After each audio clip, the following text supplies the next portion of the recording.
Hello everyone and welcome back to another Rise of Kingdom video. I'm Legend Ronnie and today you're watching the top 10 legendary commanders in Rise of Kingdoms.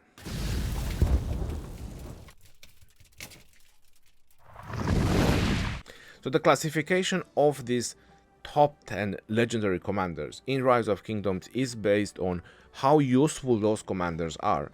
For example, you are maximizing one of those commanders and you want to make sure that in the future, in the next 6 months, 1 year, 2 years, those commanders will still have utility. You'll still be able to fight with them, not just in, let's say, Ark of Osiris, or not just in KVK, or not just in Sunset Canyon.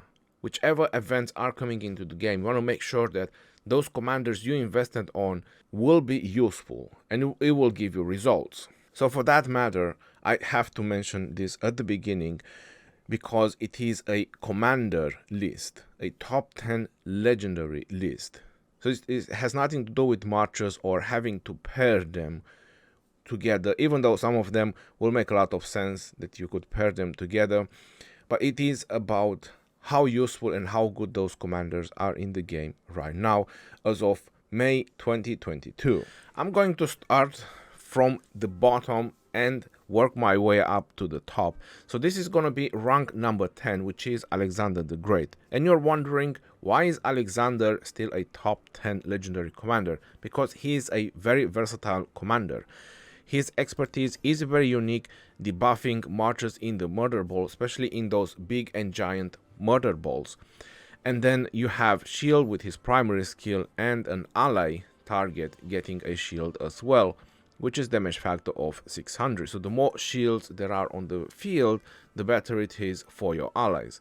And now we know Scipio has been introduced, which is the version of Alexander, a 2.0 version of Alexander, but it doesn't mean you cannot have both of them on the field and offer more support. Alexander is still very useful in Ark of Osiris, still very useful in Canyon or Lost Canyon, still very useful in KVK, on-field fighting, or any other aspects regarding fighting and field fighting that will be introduced in the future in the game. It still has a role for that because his skills are very unique. Following by his third skill that gives you 30% infantry march speed. So whichever commander you're going to pair Alex with, as long as it is infantry commanders, there will be a very fast march, which will help you all around. Going on to number 9, it is YSG.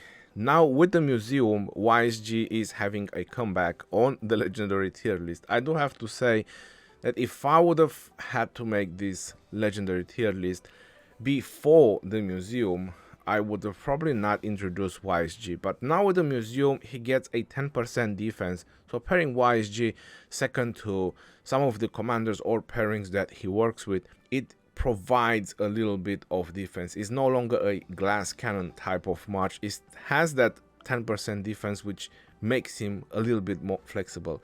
And on top of that, his circular area is still very unique to the game.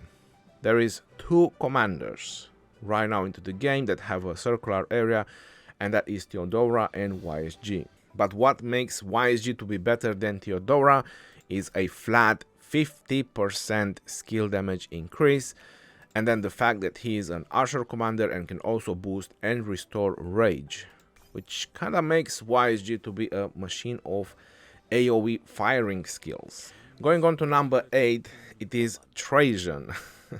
You cannot leave Trajan out of it. It's one of the best support commanders that we have in the game. I'm saying one of the best because Scipio has been introduced, which, to be honest, it is a support commander as well, and he offers shield up to 3 allies. So obviously Scipio is a great support as well. But Trajan offers buffs and debuffs while being very defensive. It doesn't do a lot of damage, so this is a big downfall that a lot of people are not very happy with Trajan, but his primary skill is just too good. Even if your marches are not doing skill damage at that time, you still get the rage. And if you are using Trajan first, you're most likely doing mix of troops and you're debuffing the target with 20% damage as well, while giving you a lot of defense and health and even more defense option. Trajan is an amazing support. one of the best in the game right now, as I mentioned earlier. I've done a full dedicated video for Trajan a couple of days ago. I'll make sure to post a card on the top if you want to hear more in depth and in details about Trajan. Going on to number 7, we have Saladin, and you're probably wondering why Saladin. He's a single target march, cav march support. Saladin is one of the most versatile commander in the game, even though he has the conquering tree. The reason being, you can put almost anyone second to Saladin. You want to put a Trajan, you want to put a Ethelflaed, you want to put a YSG. Almost anybody you want to put second to a Saladin, it works. Number 2, he is the only commander that you can do cheap investment and keeping like that, because you're not really losing a lot. So you can do a 5-5-5-1 Saladin, and you don't really need to expertise him. You're not losing much. All you're losing is 300 damage factor on the primary skill, and this is for hitting cities, which is again not very important. So either you want to use these commanders same as the previous one, Sunset Canyon, Ark of Osiris, KVK, or whatever is field battling or any aspects regarding field battling. Saladin is a very nice accessory to have. On top of that, you can do very small investments on Saladin. So for example, you could put a William, a 5-1-1-1 William. Now the more you invest in William, the better it's going to be. I'm just saying a 5-1-1-1 with a 5-5-5-1 Saladin, and you have a very good and solid cav march. Going on to number 6, we have Xiang Yu. Even though I have to say that I don't recommend Xiang Yu for free-to-play or low spender, I kind of recommend it for medium and high spender. But Xiang Yu, it is a very nice accessory to have, especially in Sunset Canyon, Lost Canyon. He is a really amazing commander, and he does a lot of fast skill. His can also be used for rallying, and can be used for field, can be used for Champions of Olympia, can be used for KVK. He is fast, he is high damage. So too many utilities when you think about on this commander to avoid him. Xiang Yu's only downfall is the fact that he doesn't have any defense, but to be honest, you cannot have fast skill commanders, high skill damaging commanders that are also fast, that you can use them almost anywhere you want, rally as well, and also be defensive. I think that will be a little bit too much. Overall, a great commander to have. Now, to answer you why I don't recommend it for free to play or low spenders, is because Xiang Yu works really good when you have amazing gear. As you noticed, all the shiny thing that I have on Xiang Yu, well, people need to put something similar to what I have if you want your XY to be an amazing commander, to work this well with cavs. If you want to go with epics, I think the results will not be satisfactory like epic equipment, or if you're not going with a max skill XY. On top of that, when he's swarmed, he does go down pretty fast, to tell you the truth, and does give you a little bit of hospital bills, or if a Pakal Harald picks on you and you're not noticing, you get the same results. So for that reason is why I don't recommend it for free-to-play or low spenders. Going on to number 5, we have Nebuchadnezzar. Nebuchadnezzar is as well a very exceptional commander that you definitely want to have in your arsenal, at least for your YSG. YSG should be the number 1 commander that everyone maxes, and once you reach Season of Conquest, you do need a pair for your YSG. Now my recommendation has always been Artemisia, but Artemisia, it is a much slower commander when it comes in terms of mobility. With Nebuchadnezzar, on the other hand, you get a little bit of mobility and field fighting results. With Artemisia, you might have better results, but Nebuchadnezzar can be used on various other aspects of the game. For example, if you want to rally and you don't have anything else, Nebu and YSG, it is an option to rally. I've rallied Zenobia and YSS with Nebu and YSG because we had no other options. Nebu, it is a very high accessory for Ark of Osiris, for Canyon, while Artemisia, especially in Canyon, not very good. So Nebu overall in utilities, it's over Artemisia, even though me personally, I like Artemisia probably more than Nebu. But when it comes to utility, Nebu, it is above Artemisia. And as a 5511 is good to go, but my recommendation is to, in the end, max skill Nebuchadnezzar if you really like and enjoy the commanders. Going on to number 4, we have Guan Yu. Now, probably a bit of a shock for some, but the reason Guan Yu is on rank 4, I'll be very honest, is because of Scipio.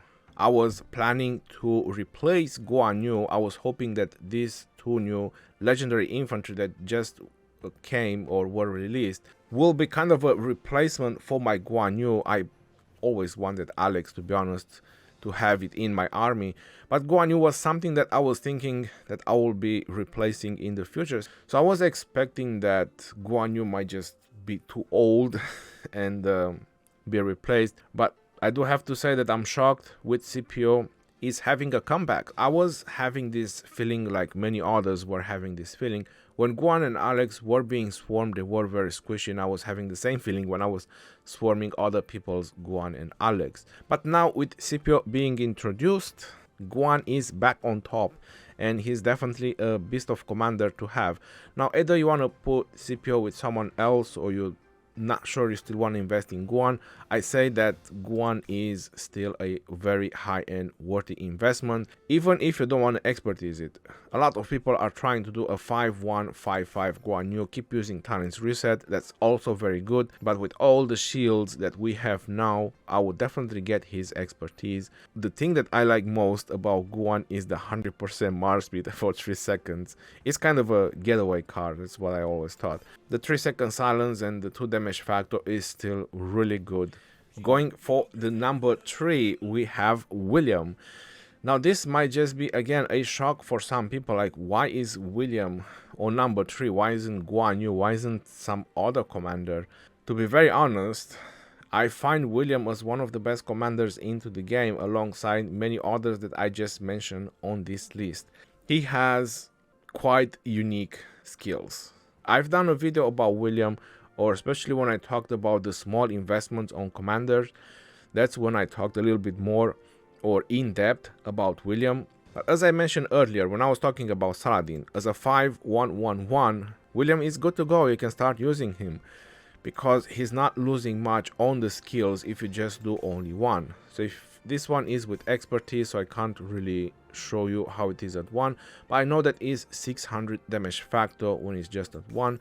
And then you have the 4 skill, which you still get 10% damage bonus, and the 50 rage per second as long as this skill is at 1. Cannot go wrong with William in any way you want to put it.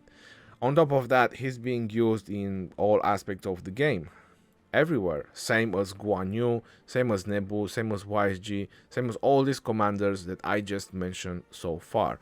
Either you want to play Arc, either you want to play KVK, either you want to play Canyon, wherever you want to use them, these commanders will excel. His primary skill does AoE damage. Of course, it's straightforward. It only does on a straight line. But when you are in a giant murder ball, I think there is a very rare chance that you're not going to hit 2 or 3 targets. A little bit of a downfall with his AoE. But the targets that he is going to hit, he's going to reduce them with Mars speed. That's 1. And it says attack troops extra skill damage from buffs cannot take effect. So for example, you have Nevsky. I'm just going to say one of the newish commanders.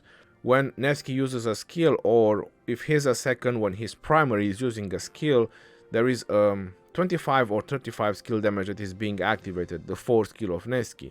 So if William is hitting him with his primary skill, that extra skill damage from buffs will not take effect. So there is debuffs, 2 of them on his primary skill alongside AoE. And then you have his 4 skill, which grants defense and rage. So what more do you want? And another amazing thing about William is the instant damage. As you notice, once you obtain his expertise, 1000 damage factor. So all these up and down, in and out kind of fights can keep triggering his 1000 damage factor. You can keep damaging those marches. On number 2, it goes Nevsky. And again, this might just come as a shock to some of you, especially if you're cap focused, cap driven.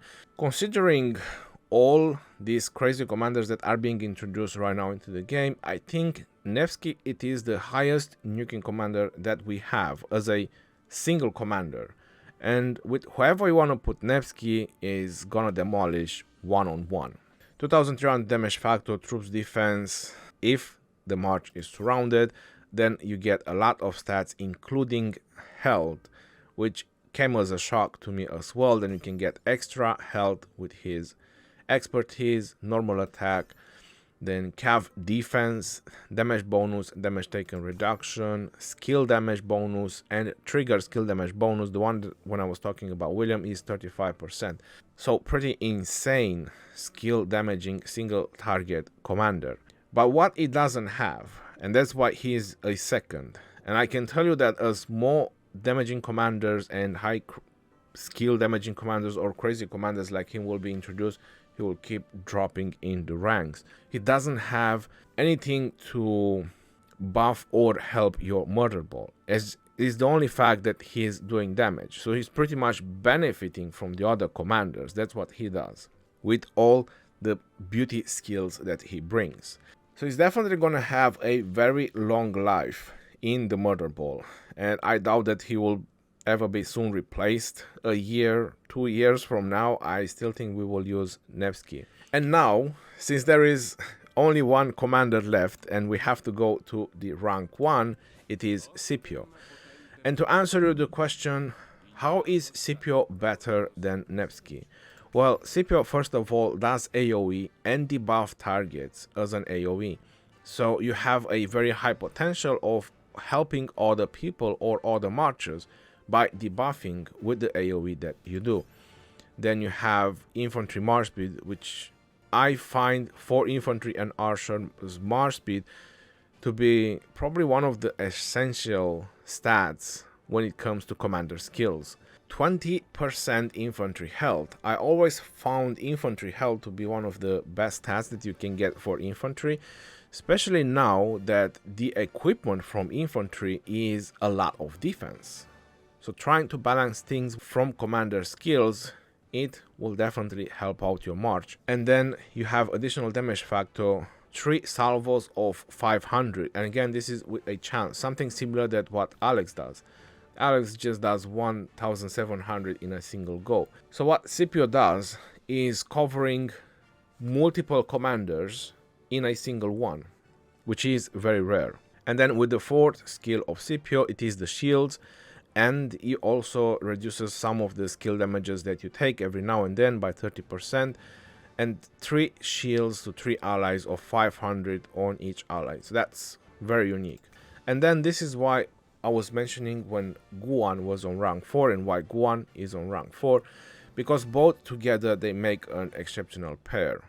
Increasing skill damage by 10%, which obviously can help Guan as well, and then generating rage faster. You've probably already seen the majority of people using Guan and Scipio in the canyon and in the front line and still winning and beating people in defense. Well, that's kind of the reason, because Guan silences and then he immediately generates rage back and then he can silence again. It was the same way how Guan and Leo was working, while a lot of people were enjoying Guan and Leo, because Leo was keeping Guan alive and was providing the generation of rage. And now Scipio is just a way better version of Alex, Leo mix all together. You're doing AoE, you're doing debuffs, buffs, and you're keeping Guan alive. So it is a way better and much better commander than Nevsky, in my opinion, for all aspects of the game. Maybe not 1 versus 1 fights.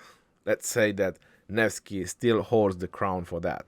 So I hope you enjoyed this video and I hope you approve my list of 10 best legendary commander in the game. I want to hear your thoughts in the comment section below, and let me know what you think about this list, or what would you change to this list. This is not related to marches, as I was mentioning at the beginning of the video. This is simply related to commanders, like how useful they are. Either you pair these commanders between themselves or you pair them with someone else.